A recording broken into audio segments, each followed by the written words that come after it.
The untold truth about the only daughter of Jezebel. Jezebel of Sidon possessed a commanding presence, a spirited intellect, and a perverse heart. Much like Delilah, she too was an idolater. She was wedded to King Ahab, marking the first time an Israelite king married a heathen woman, and it proved to be a disastrous union. Jezebel, an evil woman, was married to Ahab, an exceedingly wicked king who practiced idolatry. She was an ardent follower of Baal and persuaded Ahab to build a temple, altar, and image for Baal worship in Israel. It was evident that she was using Ahab for her sinister purposes. Under her supervision, 450 prophets served Baal, in addition to 400 prophets from the groves of Asherah who ate at her table. Her actions had extremely detrimental consequences for both the kingdoms of Israel and Judah. After Elijah's prophecy concerning Ahab and Jezebel's lives, they both met their demise.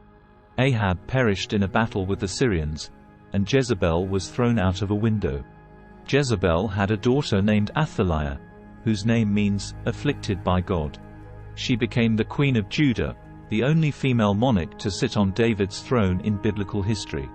Athaliah then married Jehoram, the eldest son of Jehoshaphat. At the young age of 32, Jehoram became the king of Judah. For the first 4 years of his reign, he shared power with his father, Jehoshaphat, who was a holy and righteous emperor. However, Jehoram did not follow in his father's righteous footsteps. After marrying Athaliah, he transformed into a tyrannical ruler.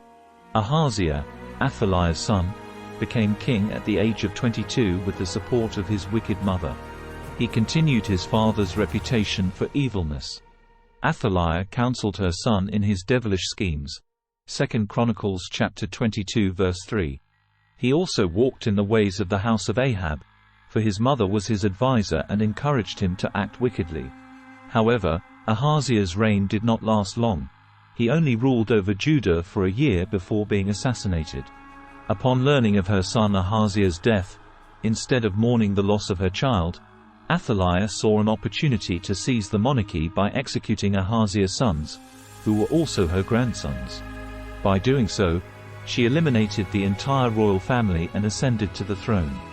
Unbeknownst to Athaliah, one of her grandchildren survived the massacre. 2 Kings chapter 11 verse 1-3. When Athaliah, the mother of King Ahaziah of Judah, learned that her son was dead, she began to destroy the rest of the royal family. But Jehosheba, the daughter of King Jehoram, took Ahaziah's infant son Joash and hid him away from the other king's children who were about to be killed. She placed Joash with his nurse in a bedroom, where they remained hidden from Athaliah. Joash stayed in the temple of the Lord for 6 years while Athaliah ruled the land. Athaliah took advantage of her son's death to seize authority for herself. It is a dreadful thing, the lust for power, as it can transform even parents, siblings, and children into ruthless individuals. Jehosheba, who saved the sons about to be put to death, boldly entered the royal house and rescued a young man named Joash. This humble woman played a significant role in God's plan. Even when evil individuals like Athaliah try to carry out their wicked plans, God can raise up a Jehosheba to thwart them. In the end, evil will inevitably fail. Like the young Samuel, Joash grew up in the temple. It's likely that he devised discreet ways to assist the priests without drawing undue attention to himself.